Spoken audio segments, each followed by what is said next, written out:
दोस्तों इस दुनिया में 7.8 बिलियन लोग रहते हैं। ऑफिशियली 195 देश हैं। मजे की बात तो ये है कि हर इंसान एक दूसरे से अलग दिखने में। तो ऐसे में सवाल यही उठता है कि कोई देश एक दूसरे की तरह कैसे हो सकता है। हर देश की अपनी ही कहानी होती है। कहीं शादी में हंसने को अच्छा माना जाता है तो कहीं शादी में रोने को शुभ कहते हैं। तो हमने भी तय किया कि क्यों ना आपको कुछ ऐसी शादी के ट्रेडिशन के बारे में बताएं जिसको देखते ही आपके रोंगटे खड़े हो जाएं। तो फ्रेंड्स आपसे एक ही रिक्वेस्ट कि आप इस वीडियो को अंत तक जरूर देखिएगा। जो आखिरी के 2 पॉइंट्स है ना उसके बारे में देखकर तो आपके पैरों तले जमीन ही खिसक जाएगी। नंबर 1, सबसे पहले हम आपको एक ऐसे देश के बारे में बताने जा रहे हैं जहां पर कि हंसना ही मना है।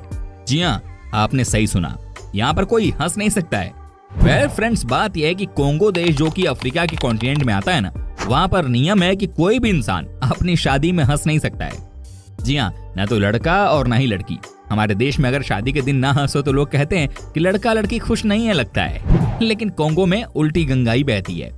आपको बता दें कि इस देश में शादी के समय इसलिए लड़का और लड़की को हंसने से मना किया जाता है क्योंकि उनके हिसाब से हंसने वाले लोग सीरियस नहीं होते हैं। अजीब बात है यार। जी हाँ, यही वजह है कि शादी के दिन लड़का और लड़की को बिल्कुल भी हंसने की आजादी नहीं है। दादी दोस्तों आपको यही बता दूं कि यहाँ पर शादी के समय कोई कुछ बात नहीं करता क्योंकि उनके अनुसार लड़का और लड़की को किसी भी तरह से डिस्टर्बेंस नहीं होनी चाहिए। क्या बात है, वैसे दुनिया के बाकी देशों में बिना हंसे शादी हो ही नहीं सकती है कि नहीं दोस्तों। नंबर 2, क्या आप यकीन कर सकते हैं कि दुनिया में एक ऐसा देश भी है जहाँ पर की शादी के दिन लड़की के ऊपर थूका जाता है। जी हाँ, ये सच्चाई है। आपको बता दें कि इस देश का नाम है केन्या। आपने केन्या में मसाई ट्राइब के बारे में तो सुना ही होगा। अगर आप इनकी शादी के बारे में भी जान जाएंगे तो समझिए कि आपका शादी के ऊपर से यकीन कम हो जाएगा। कहने का मतलब यह है कि आपको शादी से डर लगने लग जाएगा। जी हाँ दोस्तों, मसाई ट्राइब में जब किसी लड़के की शादी लड़की से होती है तो पहली बात तो यह है कि आप अपनी चॉइस की लड़की से शादी नहीं कर सकते। दूसरी बात यह है कि शादी के दिन लड़की के बाल को काट दिया जाता है। जी हाँ, लड़की को टकला कर दिया जाता है और उसके बाद लड़की के पिताजी लड़की के मुंह पर और चेस्ट पर थूकते हैं। जानते हैं ऐसा क्यों किया जाता है? यहाँ के लोगों का मानना है कि ऐसा करने से उनकी बेटी और दामाद बिल्कुल ठीक रहेंगे। हर देश की अपनी अपनी सोच है यार। नंबर 3, अब हम आपको बताते हैं एक और देश के बारे में रोचक जानकारी। आपको बता दूं कि फिजी देश में कुछ ऐसा होता है जिसके बारे में जब आप जानेंगे तो आपके होश उड़ जाएंगे। आपको बता दें कि फिजी देश में ऐसा नहीं है कि शादी के दिन ही अजीबोगरीब रिवाज देखने को मिलता हो।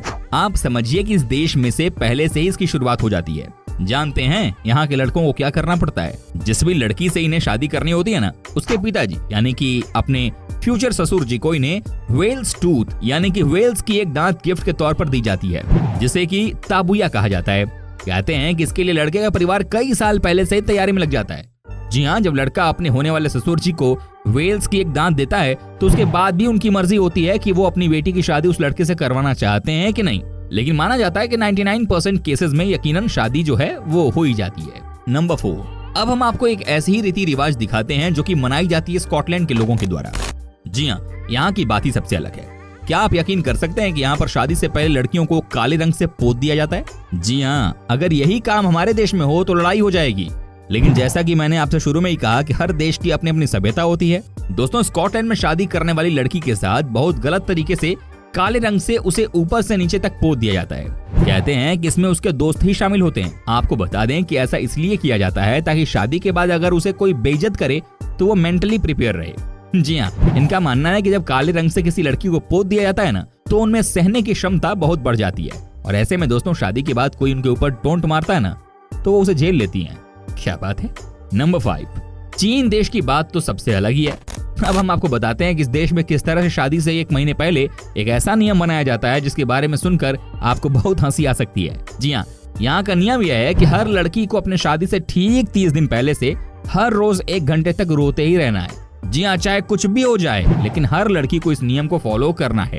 आपको बता दूं कि जो इस नियम को नहीं मानते ना उन्हें समाज से अलग कर दिया जाता है। मजा तो तब आता है जब पता चलता है कि 21 दिन पहले लड़की के साथ उसकी माँ और घर की बाकी महिला भी रोने लग जाती हैं। कहा जाता है कि आप जितनी मर्जी मस्ती कर लो लेकिन 1 घंटे आपको खूब रोना है। क्या बात है। इसे कहते हैं चीनी लोगों का नाटक। दोस्तों जानते हैं ऐसा क्यों किया जाता है? जी हाँ, ऐसा बस इसलिए किया जाता है ताकि फ्यूचर में लड़की को कभी भी रोने की जरूरत न पड़े। नंबर 6, अब हम आपको बताते हैं कि रोमानिया में शादी से ठीक पहले क्या होता है। जी हाँ, कहा जाता है कि यहाँ पर लड़की को शादी से पहले किडनैप कर लिया जाता है। आपको लग रहा होगा कि ये क्या बात हुई, लेकिन सच्चाई यही है दोस्तों। यहाँ पर लड़की को किडनैप कर लिया जाता है और उसके बाद उसके होने वाले लड़के से डिमांड की जाती है कि आप बदले में कुछ चीज हमें दें। जी हाँ, आपको जानकर हैरानी होगी कि ये तब होता है जब शादी के सिर्फ 1 या 2 दिन बाकी होते हैं। सबसे मजेदार बात तो ये है कि लड़का अपनी होने वाली वाइफ को छुड़ाने के लिए जाता है और सबको पार्टी देता है।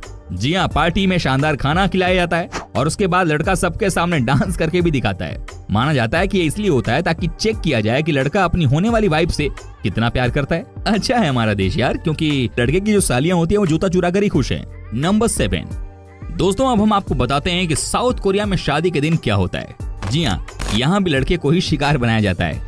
दोस्तों, सबसे पहले तो आपको बता दूं कि कोरिया में इस बात को बहुत सीरियसली लिया जाता है कि फर्स्ट नाइट में किस तरह से लड़का अपनी वाइफ के सामने परफॉर्मेंस देता है। जी हाँ, यही वजह है कि यहाँ पर लड़के को कुर्सी से बांध दिया जाता है और उसके बाद उसके फीट पर डंडे से पिटाई की जाती है। कहा जाता है कि ये इसलिए भी जरूरी है ताकि लड़का जो कर रहा है वो फर्स्ट नाइट का पेन खुद भी झेल सके।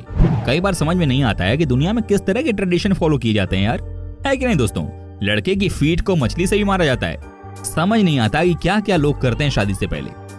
नंबर 8 दोस्तों, आपको बता दूं कि कनाडा की बात ही अलग है। जी हाँ, यहाँ के लोगों के बारे में कहा जाता है कि ये बहुत फन लविंग होते हैं। आपको जानकर हैरानी होगी कि यहाँ के लोग अपनी शादी के दिन ही सबके सामने डांस परफॉर्मेंस देते हैं। जी हाँ, इस परफॉर्मेंस में लड़की की तरफ से भी लोग होते हैं और लड़के की तरफ से भी। कहा जाता है कि इसमें उन्हें इनवाइट किया जाता है जो कि लड़के और लड़कियों से उम्र में बड़े होते हैं और जिनकी शादी अब तक नहीं हुई होती है। लगता है कि अनमैरिड लोगों को बेइज्जत करने के लिए इस तरह का इवेंट रखा जाता है। क्या बात है। कहते हैं कि इसमें जमकर डांस किया जाता है और जमकर पार्टी होती है। नंबर 9 अब हम आपको बताते हैं एक और ऐसे ट्रेडिशन के बारे में जिसे सुनने के बाद आपके होश उड़ जाएंगे। जी हाँ, क्या आप यकीन कर सकते हैं कि स्पेन में जब किसी लड़की की शादी होती है ना, तो उसके अगले दिन ही उसे रिसेप्शन पार्टी देनी होती है। जी हाँ, लेकिन उसी वक्त उसके दोस्त लड़के की टाई को काट देते हैं। आप समझिए कि सबके सामने लड़के की टाई को काटा जाता है। जानते हैं उस समय ये क्या करते हैं? लड़के की टाई को और कई टुकड़ों में काटते हैं और उसके बाद उसकी ऑक्शन की जाती है। कहा जाता है कि ऑक्शन से जो पैसे आते हैं उसी की मदद से लड़का और लड़की को बाहर यानी कि हनीमून पर भेजा जाता है। क्या बात है। नंबर 10 दोस्तों, अब हम आपको बताते हैं चाइना में शादी के बाद 3 दिनों तक क्या होता है। जी हाँ, क्या आपसे अगर मैं ये कहूँ कि आपको 1 दिन तक टॉयलेट का इस्तेमाल नहीं करना है तो क्या आप ऐसा कर पाएंगे? नहीं ना। लेकिन दोस्तों, आपको हम बताते हैं कि चीन में क्या होता है। जी हाँ, यहाँ पर कहा जाता है कि जिसकी भी शादी होती है ना, उसे अपनी वाइफ के साथ शादी के बाद 3 दिनों तक टॉयलेट यूज नहीं करने को कहा जाता है। सोचिए दोस्तों कि ये किस तरह की बात हुई। जी हाँ, कहते हैं कि ये ट्रेडिशन चीन के कई एरिया के लोग फॉलो करते हैं। कहा जाता है कि जो इसे फॉलो नहीं करता है ना, इसका मतलब ये है कि आपकी शादी ज्यादा दिनों तक नहीं टिकेगी। बाथरूम नहीं जाने से यार आपकी शादी बच जाएगी। क्या बात है यार। नंबर 11 अब हम आपको बताते हैं कि साउथ अफ्रीका में शादी को लेकर किस तरह का ट्रेडिशन है। जी हाँ, ये बहुत ही प्यारा ट्रेडिशन है और यकीन मानिए कि आपको बड़ा मजा आने वाला है इसे सुनने में। कहा जाता है कि लड़के और लड़की दोनों के घर से आग लाया जाता है। जी हाँ, और शादी के बाद जहाँ न्यूली मैरिड कपल रहते हैं ना, यानी कि उनके नए घर पर पहली बार इसी आग से खाना बनाया जाता है। यहाँ के लोगों का मानना है कि ऐसा करने से दोनों के बीच में बहुत प्यार रहता है। नंबर 12 चीन का ही एक और रिवाज हम आपको दिखाते हैं। जी हाँ, कहा जाता है कि चीन में जब भी किसी की शादी की डेट को फिक्स किया जाता है ना, तो कहा जाता है कि सबसे पहले चिकन की बलि दी जाती है और उसके बाद जब चिकन के लीवर को चेक किया जाता है और अगर लीवर हेल्दी है तब जाकर शादी की डेट तय की जाती है। क्या बात है यार। कहते हैं कि उससे पहले कोई भी शादी की डेट तय नहीं कर सकता है। नंबर 13 दोस्तों, फ्रांस देश में भी शादी को लेकर एक बहुत ही अजीब सी परंपरा निभाई जाती है। आपको जानकर हैरानी होगी कि आज के दिन भी इस देश में कई ऐसी जगहें हैं जहां पर शादी के दिन लड़कों से कहा जाता है कि आपको खूब सारा अल्कोहल पीना है, लेकिन ग्लास ऐसी देते हैं जो कि टॉयलेट की शेप की होती है। जी हाँ, इसे देखकर लगता है कि आप अल्कोहल नहीं बल्कि कुछ और ही पी रहे हैं। ये ट्रेडिशन आज भी फ्रांस में कई जगह पर मनाया जाता है। जो नहीं पीता है उसे कहा जाता है कि तुम्हारी शादी पर एविल की नजर है। नंबर 14 अब हम आपको बताते हैं कि जर्मनी देश में शादी को लेकर क्या रीति रिवाज हैं। जी हाँ, यहाँ पर लड़के और लड़की के फैमिली वाले लोग एक रेस्टोरेंट में इकट्ठा होते हैं और वहाँ पर पड़े सभी प्लेट और ग्लास को तोड़कर चले जाते हैं और उसके बाद न्यूली मैरिड कपल्स को इसे साफ करने की जरूरत होती है। जी हाँ, ऐसा इसलिए किया जाता है ताकि लड़का और लड़की आपस में मिलकर घर की सफाई करना सीख लें। नंबर 15 दोस्तों, अंत में हम आपको दिखाते हैं चेकोस्लोवाकिया की कहानी। जी हाँ, ये बात तो सब जानते ही हैं कि शादी के बाद घर वाली की यही इच्छा होती है कि जल्दी घर में बच्चा भी आ जाए। जी हाँ, इसीलिए इस देश में न्यूली कपल के बेड में छोटे बच्चे को लिटा दिया जाता है। जी हाँ, ये होता है तरीका ताकि न्यू कपल भी जल्दी नए बच्चे को जन्म दे दे। क्या बात है यार। दोस्तों, उम्मीद करता हूँ कि आपको हमारा ये एपिसोड पसंद आया होगा। साथ ही दोस्तों, अगर आपको इस वीडियो पर कोई राय देनी है तो आप हमें कमेंट कर सकते हैं। हमें आपके कमेंट का रहता है इंतजार। अगर आप हमारे चैनल पर नए हैं तो प्लीज चैनल को सब्सक्राइब जरूर कर दीजिएगा, क्योंकि हम आपके लिए रोज इस तरह के वीडियो बनाते रहते हैं। दोस्तों अपना ख्याल रखिएगा, मिलेंगे अगले एपिसोड में, तब तक के लिए take care and bye bye.